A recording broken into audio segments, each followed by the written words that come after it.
welcome to another exciting episode of The Energy That Surrounds Us. Sorry, had a momentary blank of what show I was doing tonight. Joys of live shows, though. Never know what's going to happen. But with that being said, I am so grateful tonight to. I want to give credit, even though unfortunately she wasn't able to make it due to technical issues. But tonight's guest was actually brought to my attention from Lala Bright. So I want to give thanks to her and appreciation to her. And with that being said, after reading my guest's bio, oh my gosh, you guys are in for a huge treat. I mean, I was like in awe when I was reading this. So I'm not going to be able to do it justice, so I'm going to turn it over to the amazing, wonderful, kind John Carpenter. Well, thank you, sir. Appreciate it. I didn't know I was going to collect so much interesting information over my lifetime, but hey, when you've got curiosity and a desire to be open-minded and look into things, you can end up doing some amazing work. And just to start with, I trained as a therapist in psychology and psychiatric social work, and I'm still doing full-time counseling therapy every week, going on over 4 decades. So I must have started when I was 5. Anyway, I always had an interest in UFOs starting about 3rd grade, and actually it increased my vocabulary, learning words like hover that I didn't know what that was, but I wanted to find out because there was this story about some craft that was hovering, and so I had to learn what that meant. So it just gained my intrigue, and followed stuff like the Hills episode As It Happened, Travis Walton As It Happened, and those different historic events. Um, Even wrote a high school research paper on UFOs that got an A+, and the teacher says, "This is so good, I'm going to leave it in the archives as a model for other students doing research." I had no idea I'd actually end up being a UFO researcher at that point in high school. And then when I was in college, we actually had a guest speaker come to our college by the name of J. Allen Hynek. And I got to meet him and talk to him and shake his hand. Short little guy. Had no idea at that point I was going to end up doing UFO research. And anyway, in the 80s, I started reading books like Bud Hopkins' Intruders and Missing Time and Whitley Strieber's Communion. And about that time, in the back of one of Bud Hopkins' books, it says, if you have interest in helping out or doing work with us, let us know. And gave 3 organizations, MUFON, Bud Hopkins, and CUFOS, or Hynek's group, Center for UFO Studies in Illinois. And so I thought, oh, I was trained in hypnosis and I'm a psychiatric therapist. I could do this. Nah. And I waited a whole nother year. And then a year later, I decided, oh, I'm going to write them. So I wrote them all. 2 days later, MUFON signs me up as a research specialist and state section director for Southwest Missouri. 2 months later, Bud Hopkins calls me at home, about fell out of my chair because, he's so famous. And he calls me at home and we talked for an hour on the phone, talked about hypnosis techniques and approaches. And he refers me a case in Missouri that he couldn't possibly come out and do, but he was glad to know I was there. And that was my first case in 1989. So anyway, things happened pretty quickly. I started meeting people and being part of organizations and conferences. And even in 89, I went to this conference in Aspen, Colorado, and got to meet the subject of the book Intruders, who's now Debbie Jordan Cobble. And then I met Betty Hill and Charlie Hickson and Travis Walton, all in one outing, and now that's just amazing, historical. So anyway, make a long story short, I kept doing more research, and the more I did, the more people wanted to hear about it and do presentations, and flown all over the world, and it's kind of riding the wave because there was nothing on TV. And cable TV was pretty new, early 90s, and there was no UFO specials. Now you can find them anywhere, everywhere. So people didn't know about this stuff, and doing the research, people couldn't have watched a program and then told me that they had that thing going on because there were no programs to watch at that point. So about 91, they decided with MUFON to create a new position on the international board of directors, and it would be director of abductions. And they asked John Mack and me, and John was too busy, so they asked me if I would want to do that position. I said, yeah, but change the name from director of abductions to director of abduction research. I'm Very not smart directing, choice. yes, I'm not directing abductions. So anyway, I did that for about 10 years, and every other month wrote a column for the MUFON Journal that goes international. And again, I'm just talking about what I've learned, what I've researched, what I've learned from other researchers, and even did the MIT conference in 91 or 2, somewhere in there, major conference at MIT. I was on the planning board, and I gave 6 talks, and it was amazing because there were researchers from all over the world, um, abduction hypnotherapists and that kind of thing. So, I was just so fortunate to be part of that, and I got to meet Bob Bigelow, and who's famous for Skinwalker Ranch, and now other projects, Bigelow Space, and all that stuff that he does. But got to know him real well. Nice guy, just down to earth, very interested in finding the truth and spending the money to do it. And so I even met with his infamous science panel that a lot of top scientists from all over the place convene secretly once a month to review paranormal information. And he had me give a talk to them. So, I mean, now I think about this stuff, I think, I can't believe I did all that. I knew George Napwell, Linda Howe, Stanton Friedman.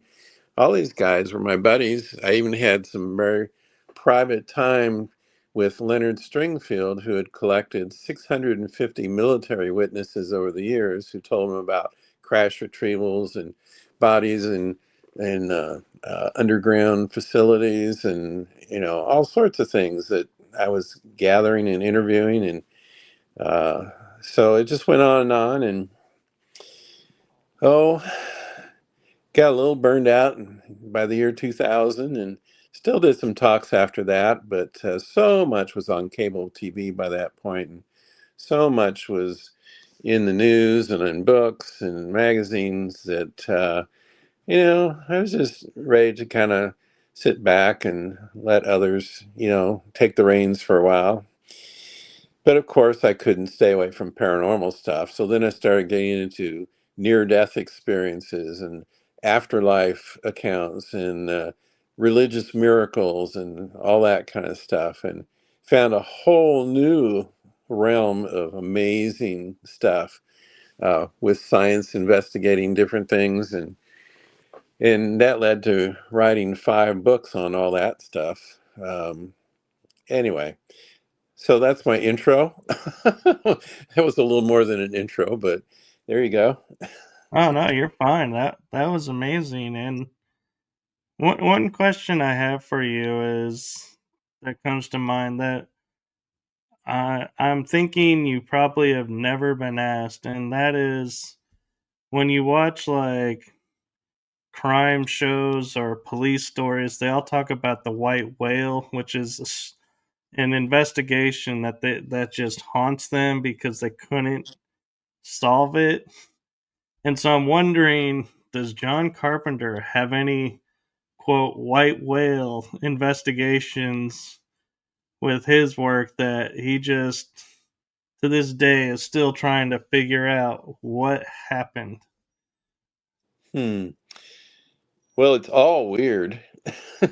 I mean, um, it's funny when somebody said once, "Well, that's just too weird." I go, "The whole field is weird. How can you say anything's too weird or too inexplicable?" I mean, that's why we're in it, because it's a whole frontier of exploration, and I think that's why I like it. Ever since I was a little boy, I kind of wanted to be a detective. Okay, I guess I found my way into that in a different sense, with a paranormal frontier to explore. And I I think that we learned a lot in the abduction research, almost to the point that when I did a session, I knew what was going to be said next. I knew what they were going to see next. I knew how they were going to react next, because I'd heard it so many times. And even my assistant sitting next to me, we'd look at each other and we just smile like we knew what was coming next. And then when it was said, we just look again like, yep, here's another one. Follows the same process and procedure. And of course, that subject had no idea if it meant anything or if it made any sense, because they didn't know anything about the field or the subject, but they were recalling their missing time. Bless you.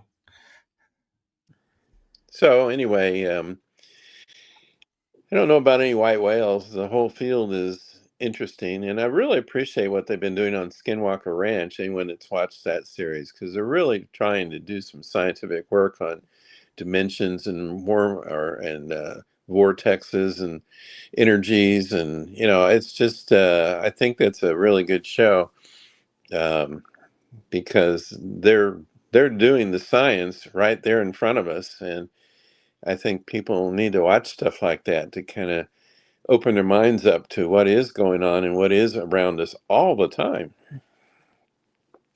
I agree, and I will say Skinwalker Ranch is one of my favorite shows to watch.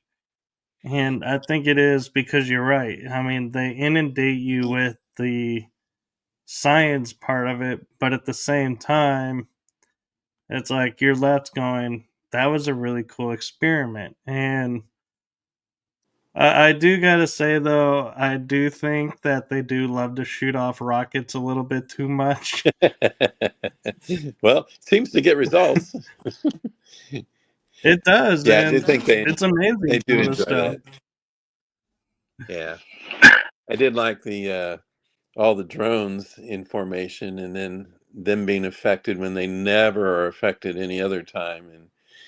And that was a really cool experiment with 3D, like dots on a graph, 3D graph, and see what happens when it encounters those energies and forces. So, Right, and even the GPS stuff where they show it's underground and you're like looking at it going, yeah. the drone is hovering hundreds of feet above the ground. What do you mean it went 30 feet underground? That's impossible. It's like, and I love that they show us the Yeah. whole flight pattern and then show the data that says, hey, look, it went underground, because you're like, I watched. It never went underground. What do you mean? Wait, what? Why is it doing that? Yeah, it was just and that's the thing. What they're doing right is they're presenting information, even if they don't understand it yet or can't explain it yet. They're still presenting it to us so we all can think about it and we all can ponder how's that possible. And that's what I really like about the show. They're not trying to like package it and sell it to us like and put their twist on it. No, they're open-minded and they're just exploring and trying to figure out what they're going to get next and how to get there. So, an interesting question I have for you around Skinwalker Ranch, and I think you might be able to answer this with your experience with Bigelow's team. Which team do you think has a better grasp of what's going on and is heading in the right direction? And I'm also curious why Bigelow doesn't share what he found. Well, his whole purpose was to take a group of top class scientists, um, and secretly, investigate. He didn't expect the public to want to know about it or even should know about it until he knew maybe what to tell them. His goal was to use science secretly to investigate a highly paranormal area. For example, he called me once and says, "John, you'll never believe what happened." I go, "What?" He goes, and they haven't talked about this, and I don't think I've ever seen it written, but he said all the plumbing that was underground, they woke up one morning and all the pipes and plumbing was above ground. And I said, "How could that be?" And he goes, "They don't know." Yeah. But the next day, they were back underground again. At another time, That, one of his cameras was ripped down. One of his security cameras that's on all the time was ripped down off the pole and just shredded. But they had another camera that could see that pole from a distance. So they were just dying to know what ripped that down off of the pole. Well, when they watched the other camera, there was nothing there. It was invisible. And so he got his feet wet just finding out some amazing things that were going there. But knowing Bob Bigelow, he's really full of curiosity, and he had the resources to fund things and make them happen. But he also likes to move on after he experiences that stuff for a while. Then he likes to move on to another project and then another project, and we see that in what he's into now. He keeps kind of moving around and doing different things. Um, but he was, on his science panel. Some of them identified themselves. One was Jacques Vallée. who, really? yes, he was on that panel. And Eon Stevenson, and some of you might know, was the psychiatrist who investigated um, the reincarnation studies from India. Um, And then two Apollo astronauts who walked on the moon were on that panel: Edgar Mitchell, Apollo 14, and Harrison Schmitt, the geologist from Apollo 17. And here I am giving a talk to all of them, not to mention scientists from Los Alamos and other professions in the room, which they didn't all give their names, but because they were there kind of secretly, privately. Once a month, they'd fly in and review information and discuss it. But when I think back on that, I actually gave a talk to those people. I do remember Edgar Mitchell came up to me afterwards and he says, "What do you think of leprechauns and elves and fairies in like Ireland?" And I said, "I think those could be little aliens by different names." And he smiled at me and nodded his head and just said something like, "I think you're on the right track." I'd agree. And I'm curious, I get and I appreciate you sharing that, like, his intention was never to go public, because that's one of the things I think that a lot of the conspiracy theorists around the ranch like to say is he did all this research. Where is it? Why isn't? And so if it was never his intention to be public, then that explains why it's not public. And so it kind of answers that question. But I wonder, do you think there'll ever be a day where he'll say, you know what, you guys might benefit from this, here it is, and hand over what they found out? Well, I think they started it, and I think the Skinwalker Ranch group has taken it way beyond that, much further and much more uh, technical stuff involved than they ever had. I mean, they basically had a few people in the field out there. The rest of them were scientists just reviewing whatever they brought and presented. But with Skinwalker Ranch, you got scientists right there and all the technical people right there in the field doing it and living through it and being filmed doing it, which I like that. Um, I don't think Bob Bigelow was trying to hide anything. He just didn't see any point in making a public deal of it when he just wanted to find out what these scientists could learn and what they could present. I think they got frustrated because there was so much stuff they couldn't understand. And on Skinwalker, how confused and frustrated they get when they try to do something and their equipment doesn't work, or they find some information that makes no sense to them. And I think that Bigelow probably got a little frustrated with the dead ends that they kept coming to. And yeah, it's probably when he got restless and moved on to something else. I know him as personally, and he's such a nice, down to earth, kind person. Certainly no dark agenda or secretive nature. He told me he had a great curiosity to solve the mysteries of the paranormal and the unknown, and he had resources to put toward that. And so he was truly, of the right mind and spirit. And he just tried to help things happen and help people do the research and help fund projects. And he kept moving around and doing different things like that. So, in fact, he funded a project with Linda Moulton Howe coming to my hometown, Springfield, Missouri, because some of you might remember she did an Emmy award-winning film called, I think it's called Alien Harvest or something like that. I can't remember the exact name, but it was about cattle mutilations. And she did such a good job. But at the last bit of that Emmy award-winning show, she showed a hypnosis session with Dr. Leo Sprinkle. And he was doing hypnosis with this woman named Judy Doherty, who was taken on board a craft in a blue beam of light and saw a calf being lifted up into the craft and saw that the calf had been mutilated. And then she saw her daughter, who at that time was probably about 15, saw her lying on a table, and she screamed, being afraid that her daughter was going to be cut up next, like the calf. And she started screaming, "Oh my God, that's my daughter, that's my daughter." And so that's what she learned from that hypnosis. Well, 10 years later, Linda calls me and says, "Judy's daughter, Cindy, lives near you. Would you be willing to do the hypnosis session with her?"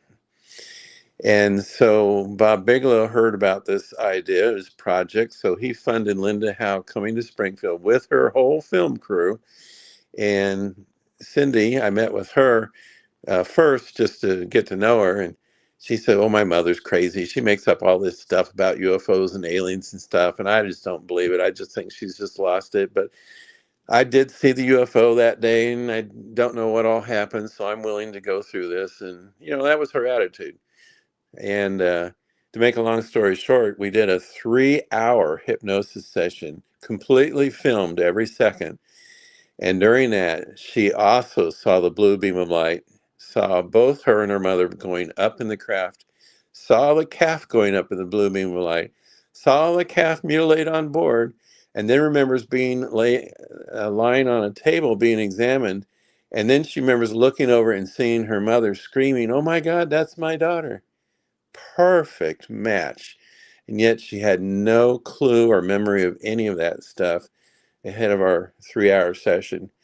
And Bob Bigelow's sitting there watching it, and Linda Moulton Howe is just thrilled. And it actually was part of her pilot show for the TV series called Sightings. You might remember that in the 90s. I do. And that episode, that session was just part of her pilot show for Sightings. So, it's just stuff like that I got to be part of, and it was fun, it was exciting, and I just met all these people. I even went with Stanton Friedman and a potential witness as a little boy to some of the crash stuff in the New Mexico desert. Not Roswell, but the other one that they suspected crashed around the same time in the plains of San Augustine. That's a whole nother story. But I was down there with Stanton Friedman and the witness and a couple other researchers, and yes, Bigelow was there for that too.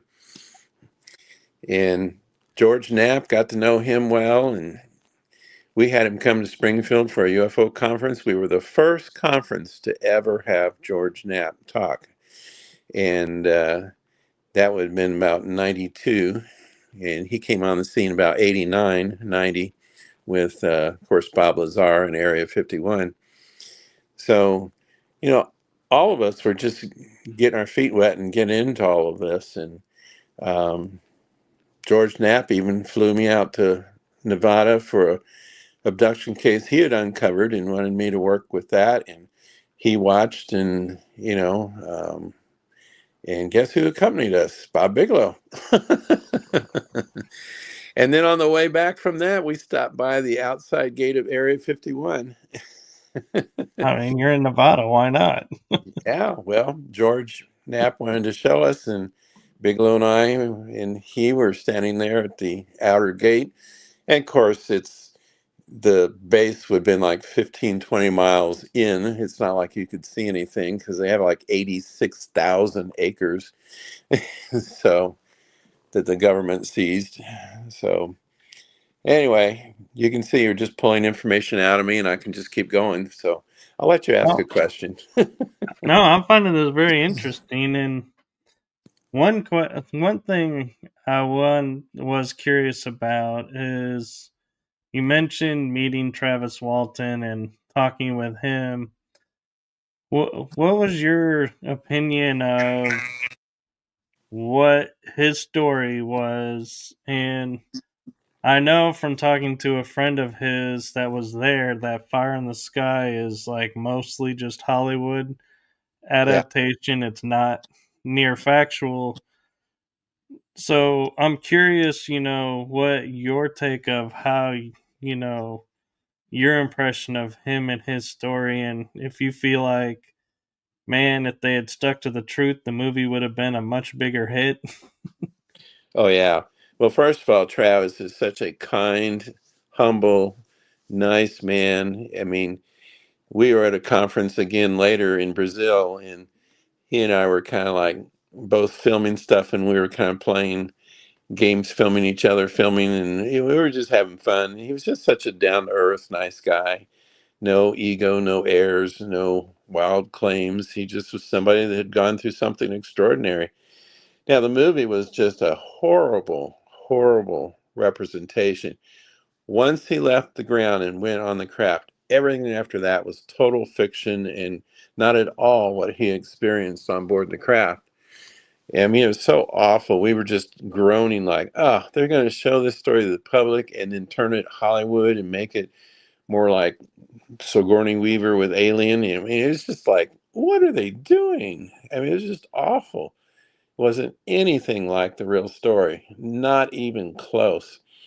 It was total Hollywood. And so I just wrote the movie off. It's like, well, that was a waste. They had the public's attention, they had a great witness, and then they turned it into fiction for a better, perhaps, story, at least in their opinion. So I have no respect for Fire in the Sky. So if anyone thinks that that's the real story, no, not even close. Yeah. I was surprised when his friend told us that. I was like, because I watched the movie being young and introduced to the whole topic, and I was like, oh, it's so cool that we have a movie that we could use as like a guide and everything, and then find out we were lied to. It's like, Oh, yeah, oh, terrible. It was terrible. It was terrible. I mean, just in short, what really happened was he gets pulled up in a blue beam of light into the craft. He's missing for 5 days.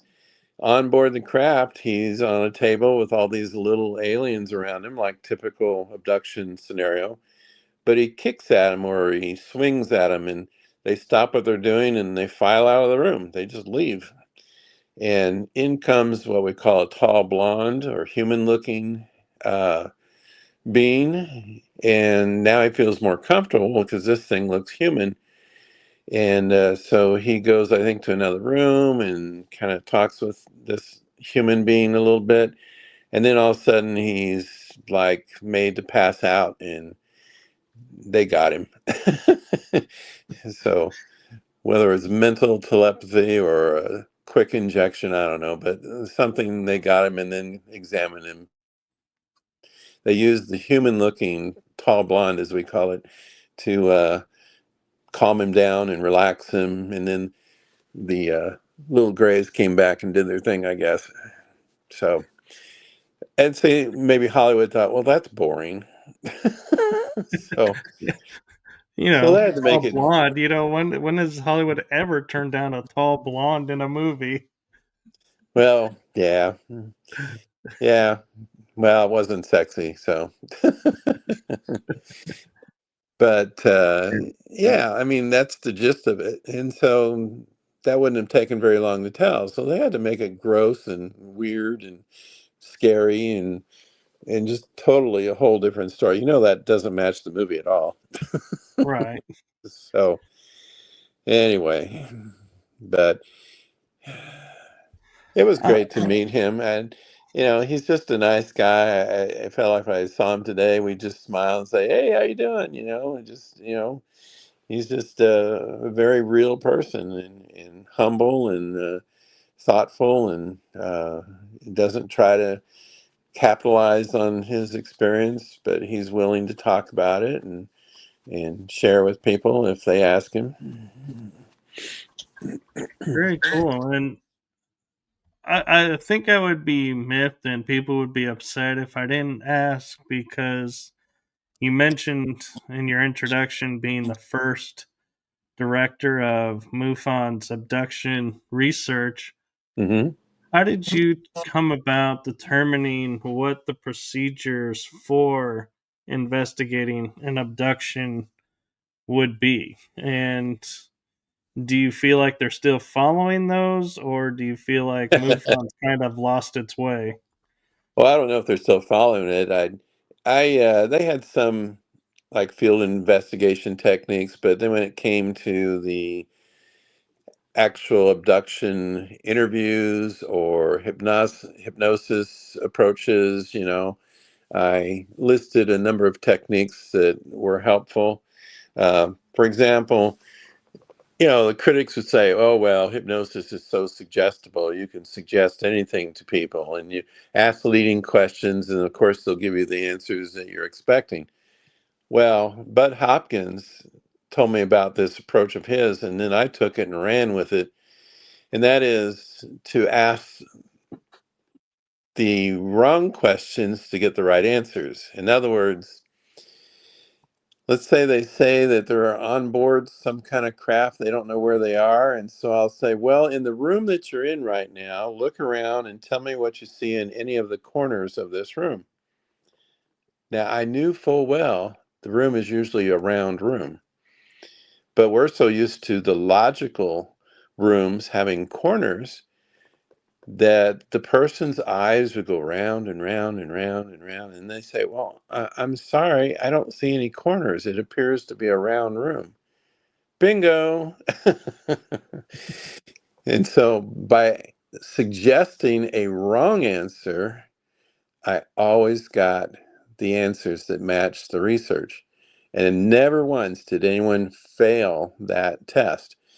And another one of my favorites was, I said, when the creature opens its mouth, do you hear a loud, medium, or soft tone of voice? Well, that's a double trick. First of all, they never open their mouths.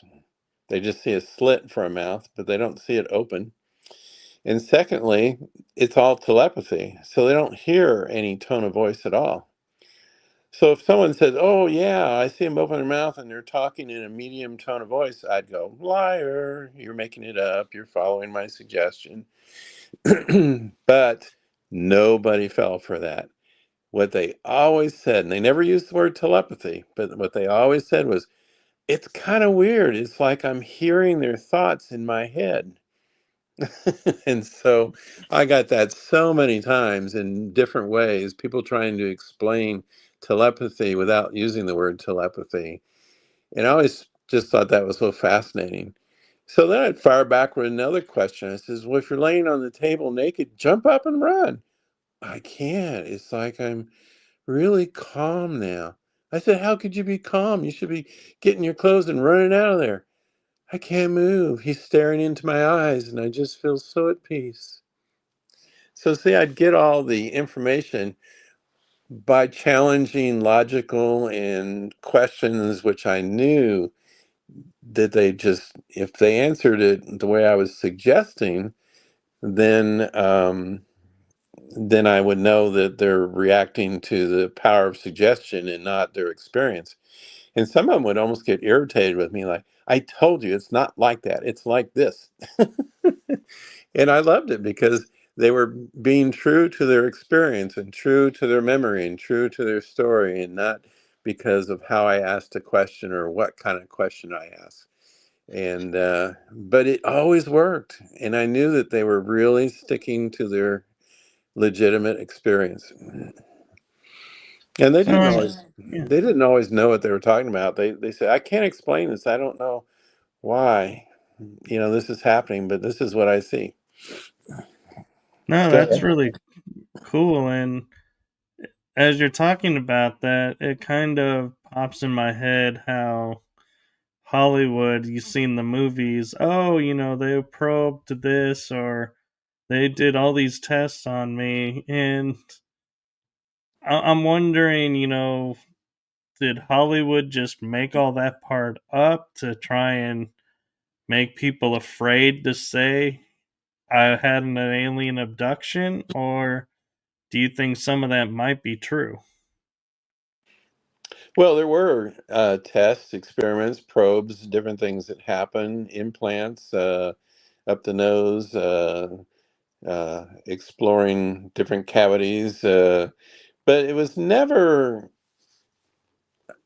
a harmful or hurtful way of doing this. So many people are afraid of what they might do, but you know, if there was any communication remembered, it was like, hold still, you're fine, we'll be done soon, you'll go home soon, don't worry, you won't remember this. And just like a nurse talking to a little kid, trying to reassure them. That was the gist of most communication, was just simple little things like that.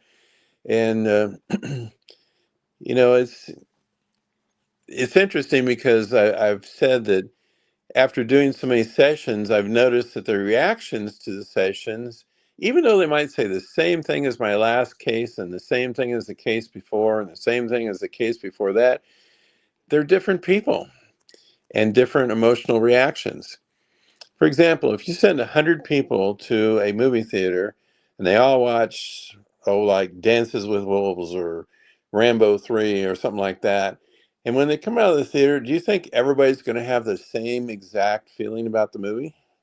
No. They all saw the same thing at the same time, all the same images, all the same words and sounds and everything. And yet, some people will come out and say, oh, it was wonderful. It was my favorite movie. It was so cool. And someone else will say, oh, I hated it. I fell asleep.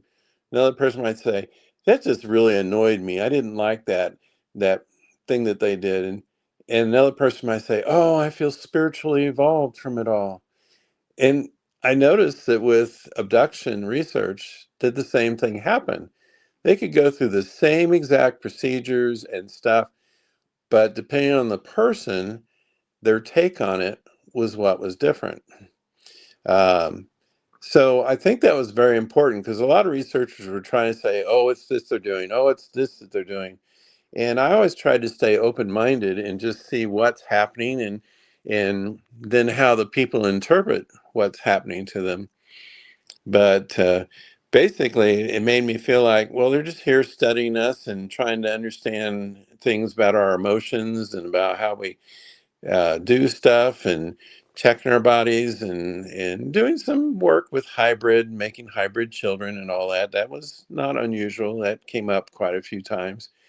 But it was to study our emotions and our ways of doing things and stuff like that. There was just a lot of interesting things that they were seeming to learn or study.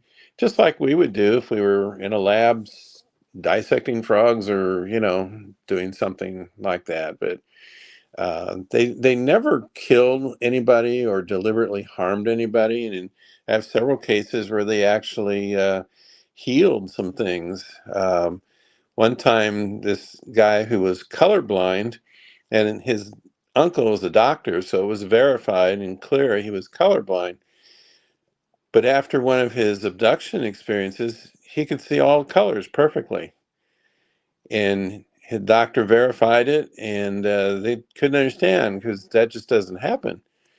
It turned out in the abduction years later, when I worked with him, it turns out that they were doing something with an implant or something. And since he couldn't see in color, they said, well, they just had to fix that because it was going to mess up what they were doing.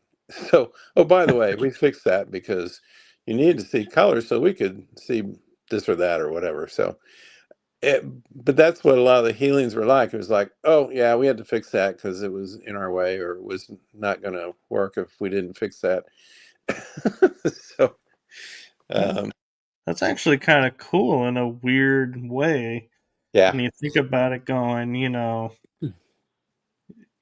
you'd almost be like, if you had something terminal, be going, can you please abduct me because you probably can fix my terminal things so you can gather your data.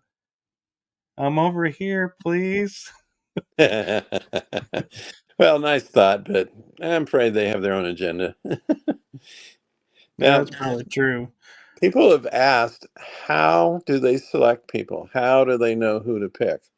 And we studied that so much, like blood type and heritage and cultural and, different physical traits or characteristics or anything we could think of to try to track. And we never found a pattern. I remember Professor David Jacobs said once, well, it's like this. There's one, grab him. And we just laughed, and it really is pretty much like that. However, once they select somebody, then they follow the genetic line for a number of generations. I've had several cases that go 4 generations. For example, that Judy Daughtery, the mother, and Cindy, the daughter. Now Cindy's daughter has had experiences, so there's 3 generations right there. And I think Judy even said her mother had had some kind of experience. So that'd be 4 generations. So if you're a good scientist, you're going to follow genetics in what they call a longitudinal study, and you're going to follow it over generations and track certain things during that time. So even though the selection of somebody may be completely random, once they pick somebody, they often will follow that genetic line for a period of time. And that was something that we did find. Um, so it makes sense as a scientist.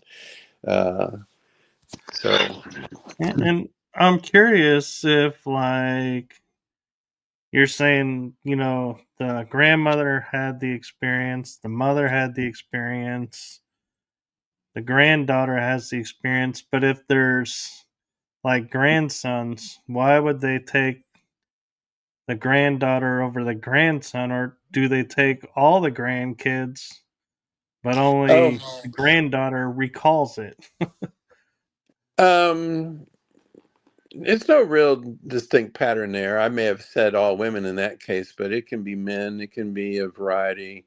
It can Well, be I one just was child. meaning what makes them pick one child over the other. Maybe from that generation, they don't need everybody. They maybe just need one sample from that generation. Because it didn't seem like they had to get everybody or they deliberately skipped anyone for any particular reason. Sometimes, like 3 kids were taken, but only one got examined. The other 2 were just kind of numbed out and waited till it was done. Um, and maybe another time one of the other kids was examined and not the first one that they had looked at. So it, it's it's just it's just that there's definitely a generational pattern. That's the best way to put it. Mm. And I have a question, and I'm not quite sure how to ask it because it's going to come out sounding really bad in a way, but and I'm gonna There are no bad preface it by questions in this saying field. I did work with autistic kids, so I have a Uh-huh. deep appreciation for them. And Right? my question goes to the effect of whenever you're getting abduction cases, do autistic kids get abducted or are they skipped over for some reason? Well, I haven't seen any pattern of deliberately skipping any type of person. Um, I've never heard that. I mean, I think anybody's fair game. Um, I deal with a lot of autistic people now, but in the research, it didn't have, I mean, I don't know because I wasn't really evaluating them for autism at that time. There might have been a couple that might have fit that profile, but I didn't see any deliberate focus or lack of focus. I think it still seems just generation, somebody from that generation, and maybe one or two from the next generation, and it seemed more related to that than anything. Yeah. The reason I bring it up is because when was working with them, it seemed like they were actually higher level thinking than we were and just had a harder time communicating it. So that's where I was like curious, if they're more aware, could they have a defense against, them selecting them maybe? And so that's why I was curious, if they are chosen, so to speak, or if they ever have been. So it Um, wasn't, I wasn't putting them down. It's more like I was oh no, looking at it the other way. no, autistic people are very bright and actually more open to a lot of things like this, and they would be really into it. But um, I don't see it. They were deliberately avoided or deliberately focused on. I think still that easily they could be part of the experience. I never saw anybody like or any type of person deliberately avoided. Um, it seemed just quite random and again generational in a family line. Yeah, I don't know. If I traveled the stars, I might be looking at going, hey, DC and Jersey are to be avoided. Everywhere else is fair game, but stay out of DC and Jersey. There's just something about those people. Yeah, yeah, yeah. Well, I wish we could say there was some state where they didn't do it, but so far, anybody and anywhere in any place in the world has been fair game. Yeah. I'm curious what your thinking is about now. Everybody is like turning around and demanding knowledge, and all the reports about the UFOs and, if there was contact with them, the quote disclosure movement. Why do you think we're in a place now where everyone is demanding it, so where back like 10, 20 years ago, like you're saying, this was a subject you just didn't really talk about? Well, I think what's happened over the last 30 years is there's once all this alien abduction stuff came out, then more movies started coming out, more specials, more cable network things. There's so much more education and good stuff. Actually, a lot of good stuff presented on different cable channels and investigative things. George Knapp's had a recent series. He's still going um, of his own, investigating things around the world. Um, and I think that you get to see more and you're exposed to more. And movies, of course, take the alien theme and go a lot of different directions with it. And it almost made abduction seem like old hat after a while. Just like, oh, yeah, we know that happens. Whereas when I started out, nobody knew about that. There was nothing on TV and hardly anything to read about it. So it made research even more interesting because you knew it wasn't because they watched some movie or TV show. But now there's so much out there that I think kids grow up saying, "Oh yeah, there's aliens. We saw a movie on that. We heard this on TV. We saw this." So I think they're more open to it. And the government, I'm sorry, they've never learned to lie very well. I'm sorry, they're terrible at it. They are. I mean, It's saying a that weather balloon. Roswell was a weather balloon, and then he changed the story, and then they were crash dummies, and it was just ridiculous. While meanwhile, the local mortician's ordering is told to order youth-sized coffins for a weather balloon. Yeah, sure. So, Yeah, we're gonna uh, bury the balloon in different pieces. yeah. And like I said, after Leonard Stringfield told me he did a lot of research and published a lot of it through MUFON, but I got to talk to him several times and even videoed an interview with him the year before he died.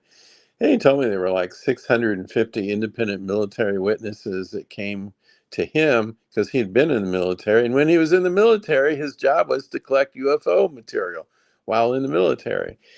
And when he got out of the military, of course, they denied he ever did that, but he knew what he'd done. And so they still kept coming to him and trusting him with secret information that they had seen, like bodies on slabs underground in bases and crashed vehicles. He told me that they had about 30 crashed uh, UFOs and about 30 bodies that they had retrieved. And the neat thing he did is, since all these witnesses came to him independently, he'd get ones that would come from the same area, and they would report the same incident from their perspective, from their duty, from their role. So one might be like a air conditioner heating repair person that had to go down into the secret room and repair something and see bodies laying in on tables and stuff. And then someone else did the autopsy, or someone else transported them, and he'd add it all up and it would all match for this particular base or particular year or particular incident. So he was fascinating to talk to, and uh, just amazing person that uh,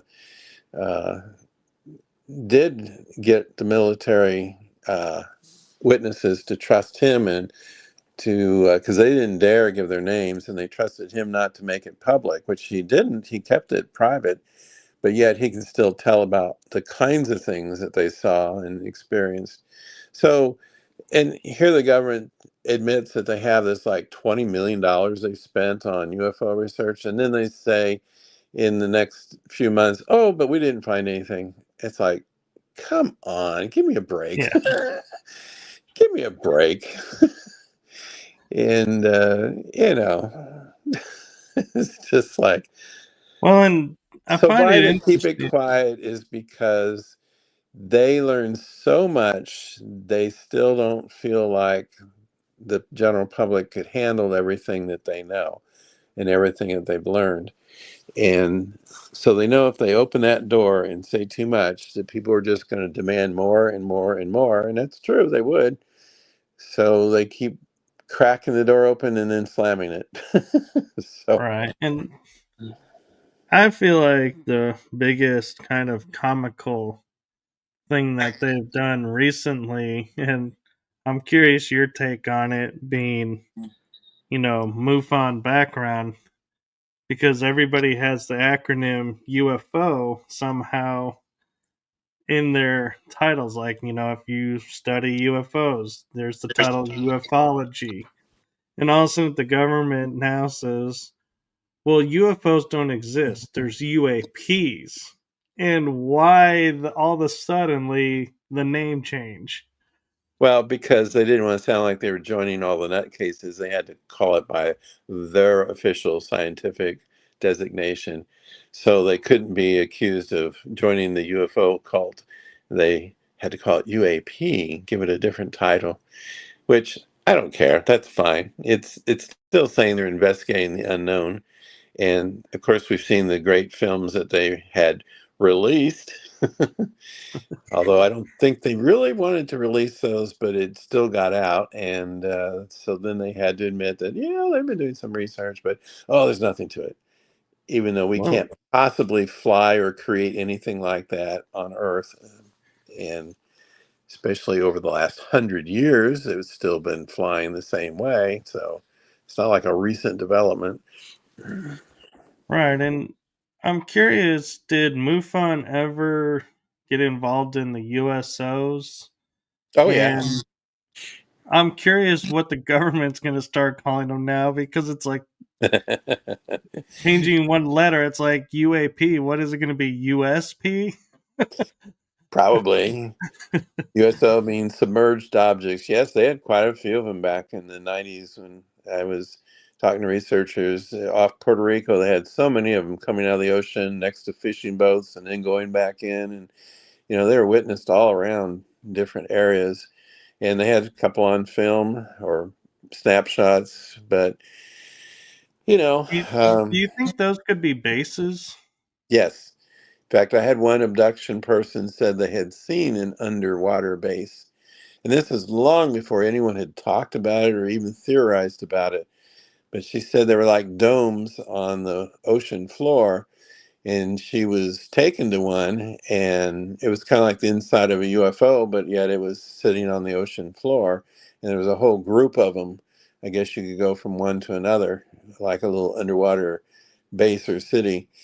And actually, I think that makes perfect sense when you think that about 70% of the Earth's surface is water, and we don't even know what's down in the depths of the ocean. So they know that we don't know, so they can go hide there. And she said that they go through water just like they do air because their crafts have their own gravitational field, like Bob Lazar said, and therefore that's why they don't get thrown against the walls when they go zipping around, because they're in their own gravitational bubble.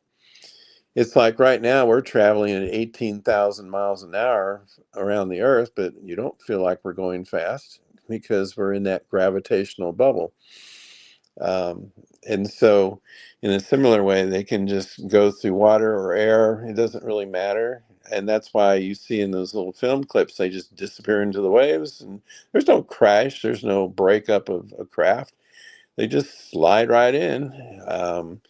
It's not like anything we can do, which again proves it's not ours. Right, and I know we're approaching the hour. Do you have time to go a little bit over? Sure. Okay, so I want to kind of shift gears to another aspect of what you do, and depending on the time we have, we may go to another topic, but I want to give you an opportunity as an author, if you want, to discuss your 5 books. Okay. Well, um, as I got more out of the UFO field, I was always available for consultation or speaking or something like that. But in terms of active research, you have to remember that was all done in my free time while I did a full-time job. So that's a lot of hours and a lot of time spent, volunteering and helping with all this stuff. So after about 15 years, that's a long time. And so I needed a little break. And besides, there was so much on TV and stuff. I just thought, well, I'll just, back out for a while. And, if they want me to do something, I'll be glad to assist or talk, just like now. But so I got into more of the ghost and spiritual realms and that kind of stuff because a lot of that was coming up on TV as well. And I knew some cases and some situations nearby and went on some ghost, investigations and had some interesting results. I've seen a shadow figure. I've seen motion detectors go off when there's nothing there, so, and I've seen some pretty amazing photographs um, from different people I've associated with. So that intrigued me quite a bit, and I got into near-death experiences, and I'd followed that for a lot of years, and I had quite a few patients as a psychiatric therapist who were afraid to talk about stuff like that because they think everyone thought they were crazy. But since I supposedly deal with crazy people, they told me about it to see what I thought, And of course, I told them, oh no, I hear about this stuff quite a bit from many people. And so they were so relieved. And then I get the greatest stories.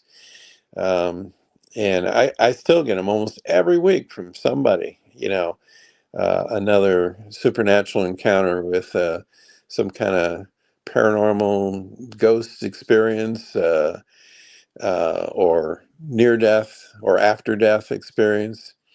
Um, like sometimes when people died, if people are in the right, as they're grieving, if they're in the right mindset, I ask them if anything strange has ever happened that they couldn't explain. And they look at me funny, like, how'd you know?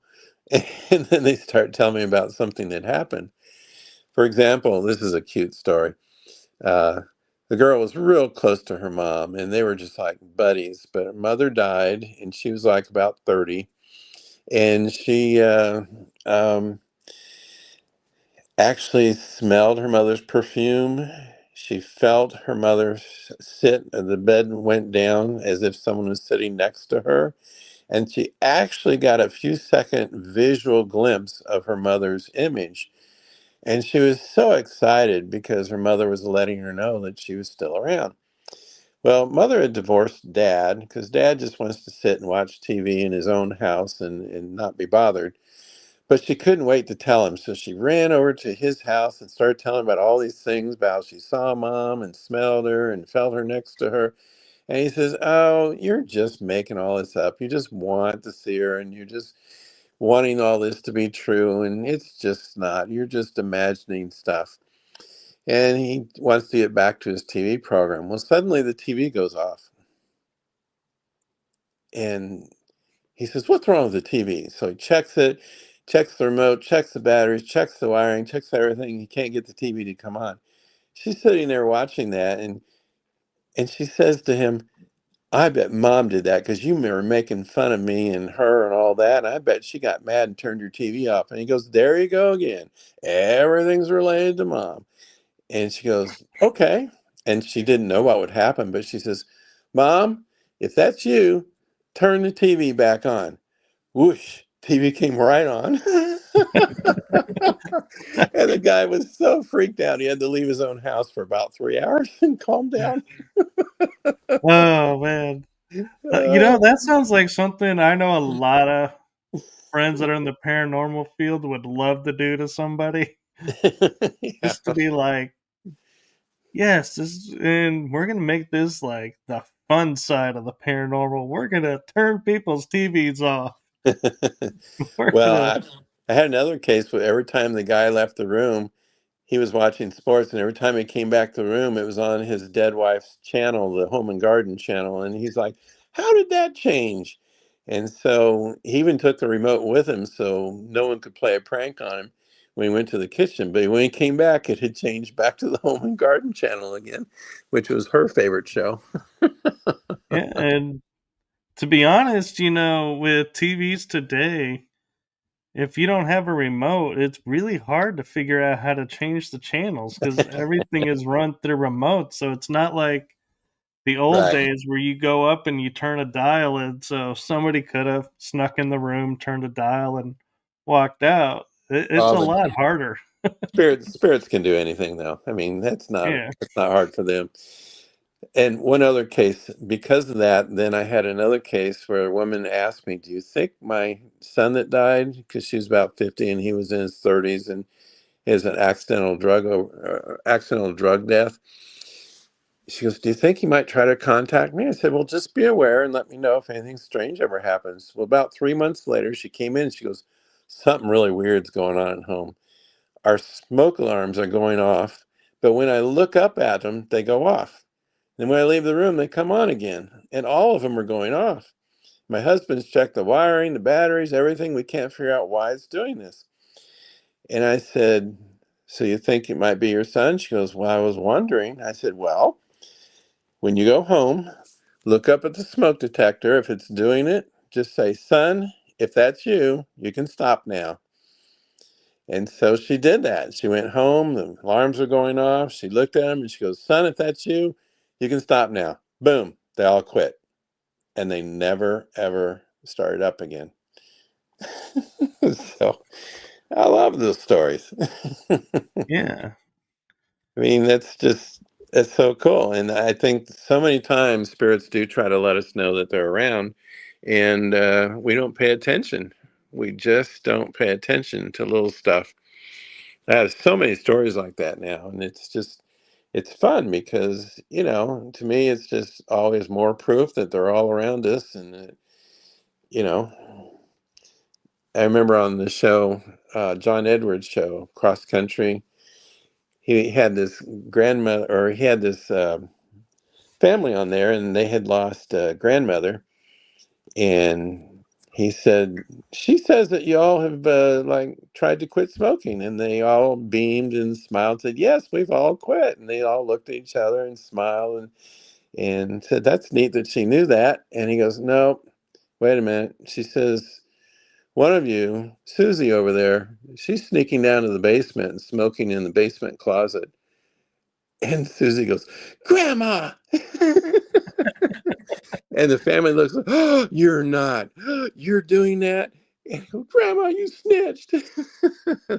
So the spirit that he was, I mean, why would he make that up? He wouldn't make that up. And the fact that she confirmed it when it got out, Yeah.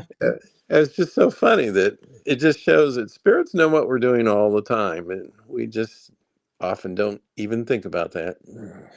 No, and I will say, with having lost my father recently, being a paranormal investigator, it's kind of makes the grieving process awkward a little bit, because it's like you want to cry and be upset and process that you'll never be able to physically hug or talk to.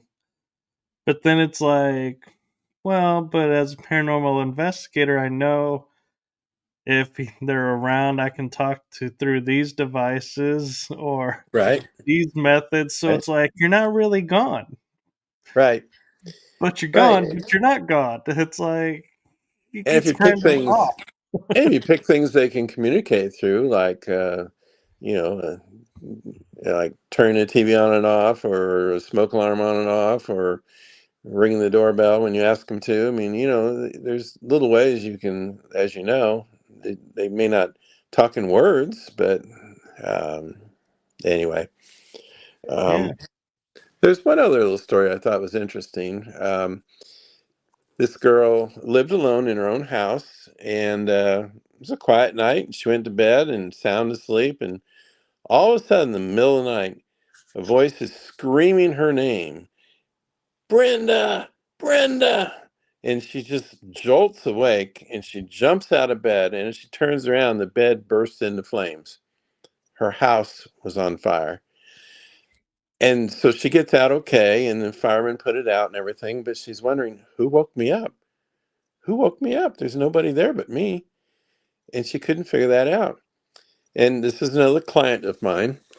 And then she told me that 3 months later, she had this really vivid dream that she was in this room with marble columns and marble table and marble floors and really white and clean looking. And she'd never seen anything like it. And she was sitting at this table, and along came her girlfriend, her best friend, who actually had died the year before. And they're sitting and talking and catching up. And she goes, it was so real. It's like I was really there with her. And she was talking, and then she told her about the fire and the voice waking her up. And the girlfriend said, that was me. And then she realized, yeah, it was her voice. But of course, she had died the year before. And then the dream was over. But she just was amazed because it all made sense then, that of course her best friend would have saved her life if she knew what was happening and had a chance to startle her and wake her up. um, and I love stories like that. I mean, because there's no explanation. And I do know that spirits can visit in dreams. I hear quite a few people talk about really vivid dreams where they feel like they're really visiting with their deceased relatives. So you could wish for that. Oh yeah, and I'm like you as a paranormal investigator. It's like when people have those type of stories, it always like makes me feel like this is why we do it, and this is the true history that we're looking for, so to speak, not the can you make the door move or can you Right. make this object move? It's like, yeah, yeah, okay. But having that interaction and seeing people's faces, yeah, Yeah. that kind of makes it more worthwhile. And one of the things I like to do when people hear, oh, you're a paranormal investigator, that's really cool. And I wish I could have a paranormal experience like you guys have. And I'm like, you haven't had a paranormal experience? And they go, no. I go, and like you, I'll say, have you ever smelled something that, was couldn't possibly be around, or, heard something that there was no Right. explanation for? And they go, well, yeah. I go, that was a paranormal experience. And they're like, really? Yeah. Well, that's just it. So many people will just say, "Oh, that's weird," and go on and not really think about why it's weird or how Right. that could have happened.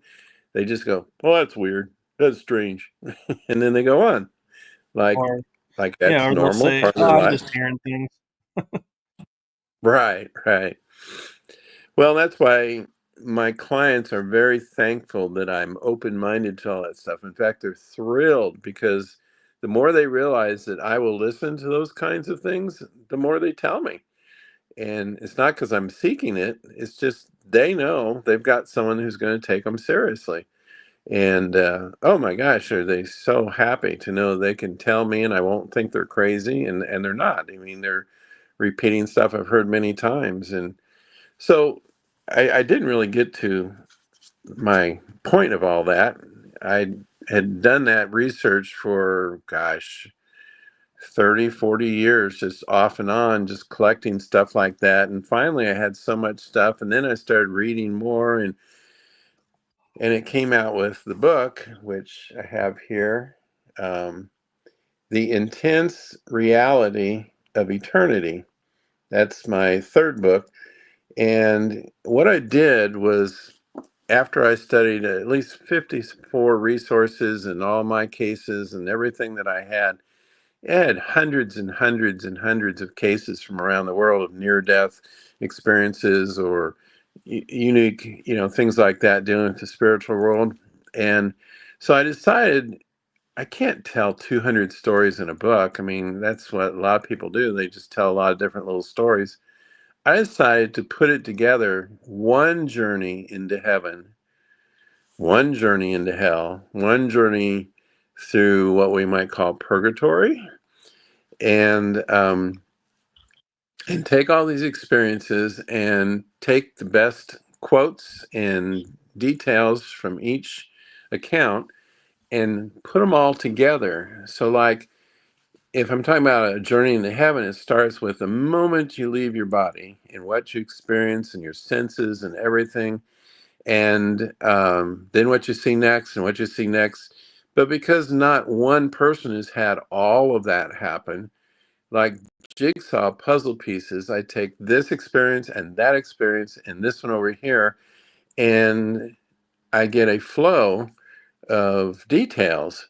So you get like 10 people describing the gates of heaven. One person says, it looks like a giant pearl.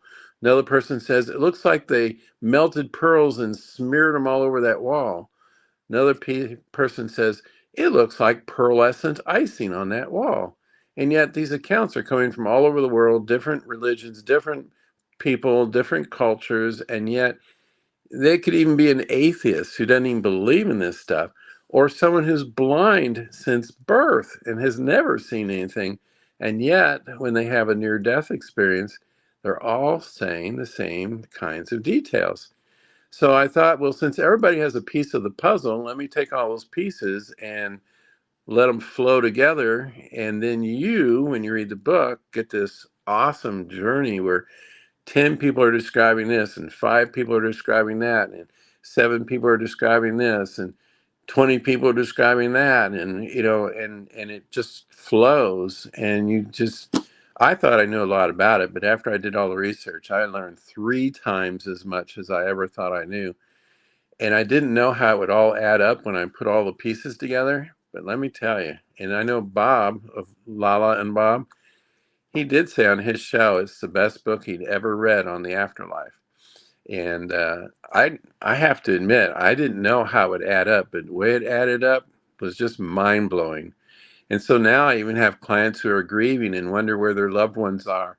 And I ask if they like to read, and if they say yes, I give them my book, and they just come back going, wow, that was so helpful. I have such a feeling of what they're probably experiencing and what they went through and where they might be now and all of that. So I just was really pleased with that particular book, and again, it's called The Intense Reality of Eternity. And just don't read the section on hell before bedtime.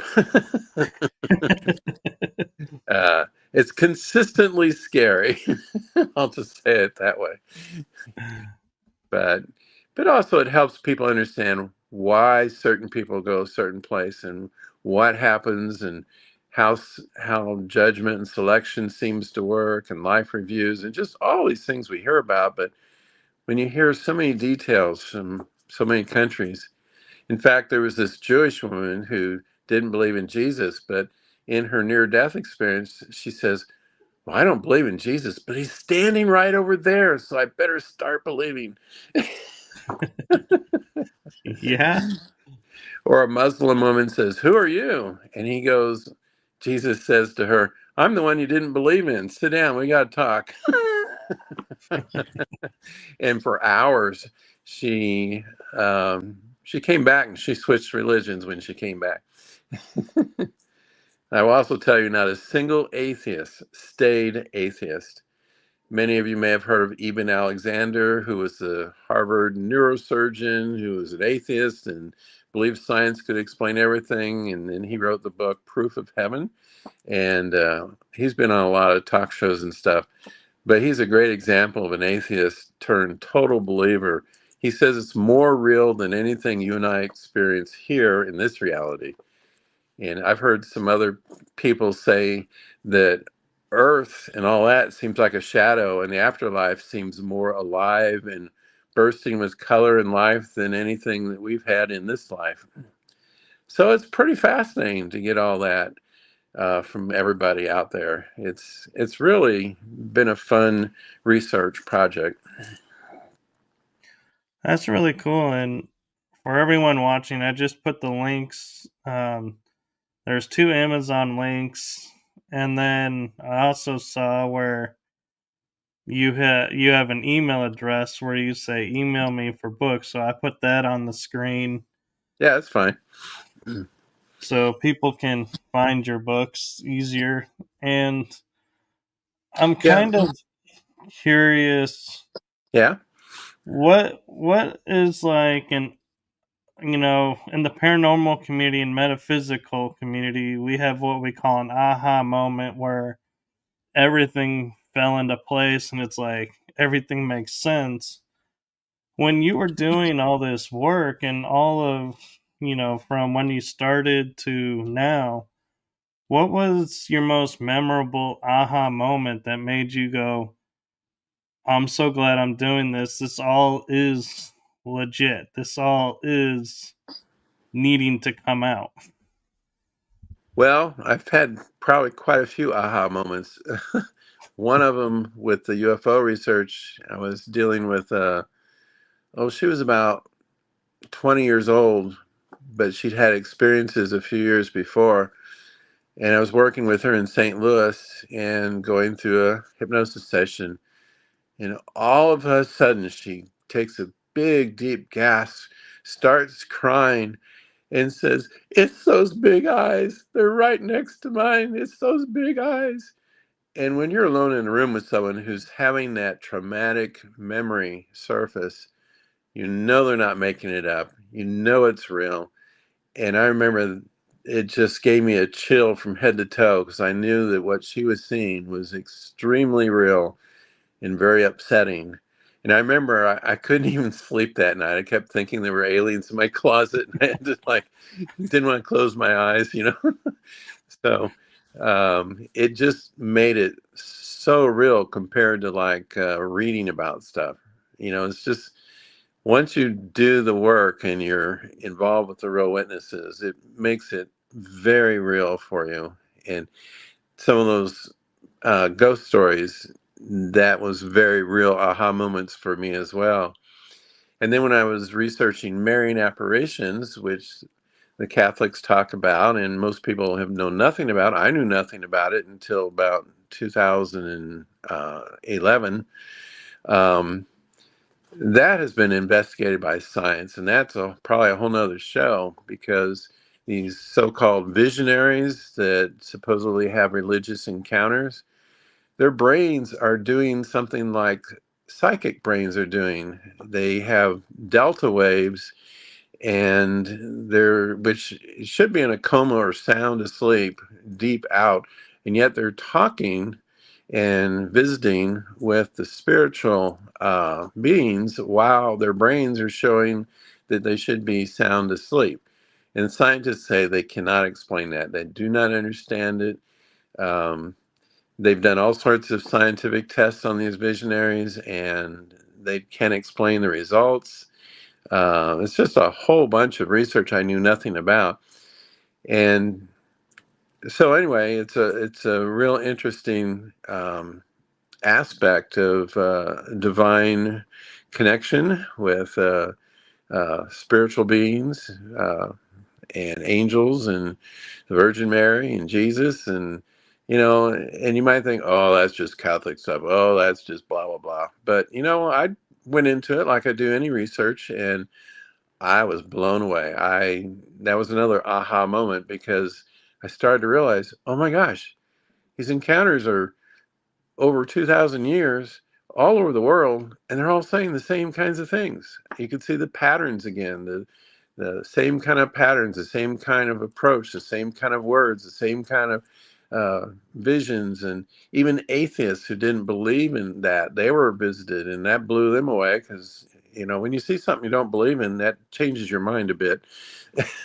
So anyway, so I wrote about some of that in some of these books. The first book was called Be Not Afraid to Follow the Footprints from Heaven. In other words, don't be afraid to look at the evidence that heaven and God might be real. And then my second book followed suit and was like, He is Alive, Science Finds Jesus. And it's about all the scientific work that's been done on different relics and artifacts and miracles and things that have gone on, and the amazing science. When you have a communion bread turn into flesh and blood, and when they check it, it's actually cardiac tissue and human blood, but the blood has it has human DNA, but no genetic code. Now, see, I've opened the door for you to a whole bunch of amazing stuff that has been studied and hardly anyone knows about. But I kept digging into that. So the second book, He is Alive, Science Finds Jesus, is all about that. And about moving statues, bleeding statues, weeping statues, miracles during the communion process, like I just described. The Shroud of Turin, Veil of Veronica, Stigmata. I mean, it just goes on, and what science is saying about it, not us. And they're just blown away by what they're finding. And then, of course, my third book was The Intense Reality of Eternity. Then I wrote a book which was a lot of fun, because it's this wise teacher dealing with a whole bunch of obnoxious know-it-all students who think that they've got the world figured out, and they make fun of the teacher who's trying to teach them about some of this stuff. And I had fun because I was both the teacher and the obnoxious student, and so I was basically arguing with myself, which was terrific fun, because I'd make a good point and then I'd turn around and just tear it apart. And then I'd have to come back with something to combat that assault and come up with some more research or evidence, and then see what smart aleck remark the student would say next. And so the whole thing is dialogue like a play, on 11 different chapters, 11 different aspects or topics. And it's a lot of fun. I mean, it's humorous in a lot of places and the students are just so typical. And I got that from actual students that I'd heard, plus things I saw on the internet. And that was enough to get me going. So I had a lot of fun in that book. And then the fifth book, the last one, is a novel. It's called The Unexpected Journey. And here's a picture of the cover. Yeah, I think you can see it. Yeah. The Unexpected Journey. And just in short, this is a crusty old police detective who got sidelined to a desk job from an injury. He's getting depressed. He wants to do something with his skills, but there's nothing out there. He can't be on the streets. His best friend is over in Italy and just started working for the Vatican. They have a new miraculous claims investigation unit. And even though he doesn't really believe in God or any of that woo-woo supernatural crap, his best friend says, "You'd be perfect because you don't believe in this stuff, and we need a good detective who isn't going to just jump on board and say, oh, it's another wonderful miracle." He's going to try to tear it apart and find out the answers. So make a long story short, he joins the team, goes to Italy, and then he starts traveling the world with the team. And it won't spoil it to say he actually proves the first one to be a hoax. So that really got his ego going, like, see, I told you all this stuff is a bunch of crap. Well, after that, it doesn't go that way. And he literally takes an unexpected journey into the spiritual frontiers that we're all exploring. And the cool thing about the book is it actually is educational because we take him to some very real events and real miracles and real evidence, and build a story around actual real miracles. So it's another way for the reader to get exposed to some stuff, but in a fun way, and probably matching a lot of the reader's attitude themselves, like, oh, I don't believe in that crap. Oh, there's no such thing. That couldn't happen. But I pull in real evidence and real miracles and real details to get him thinking twice. So it was a lot of fun.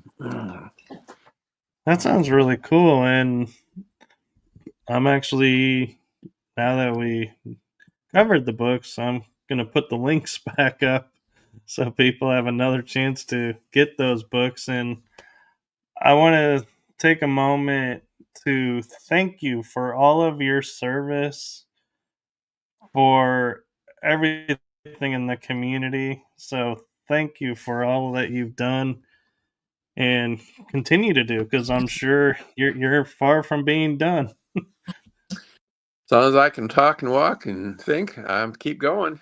And I've been around for a while, but life is a journey, and this stuff is just always fun because, like I said, a lot of people don't look into it, don't explore it, don't dig deeper, and I've done that. And every time I have, in a responsible way, and I'm always kind of a skeptic. I always like, well, prove this to me. I want to see if this is real or can be explained, which is kind of like the book I just described. Um, and when I learn new stuff, a new frontier, it doesn't feel like work. It just feels like a little kid in a candy store. Yes, and I want to take a moment and thank Lala again for introducing us, and I hope we can have you back on, because I feel like a couple of your books, I'm like, man, we could do an episode on each one of those. Really could. I found out real quickly that 235 typed pages doesn't sound like a long book, but in print it's 470. So I learned that with publishing, that you might be careful how much you write, because it could be a book that people go, oh, that's too big, I'm not going to read that. Right. Yeah, if you I, get I, Lala back on, she'll have a lot of unique questions that she and I've talked about. I think that would be really good, and we can go a lot of directions with her back on board. yeah, definitely. And I can attest, like you're saying with the book, is I'm working on a book myself, and I typed up like 23 or 25 pages and thought, okay. And then somebody goes, well, here's the sizing that most books are, so put it in that. And when I did, it was like 75 pages. I was like, no Yeah. one's going to read a whole book chapter. Yeah, you learned it too. So, yes, Well, I don't regret it because everything I put in there, I don't have any fluff or extra yakking. I just put stuff out there, bang, bang, bang, bang, bang, all the way through, and because it was too much to talk about, so I figured I've just got to write it all up, put it all in there, and then they can go through at their own speed and learn all this stuff. that's the best way to do it, I think. And thank you for coming on and being a guest. And Sure, I'll do it anytime. well, thank you for that. And thank you to everyone in the chat room and everyone that's watching. So I'm going to end the episode now as we're at the hour and a half mark. Actually, a little bit over, but that's all right. And I'm going to say good night, good morning, good afternoon, good evening, wherever you are in the world. And if you happen to be asleep at this moment, please feel free to wake up and watch this episode. You won't regret it. And with that, I'm going to say good night, everyone. Good night.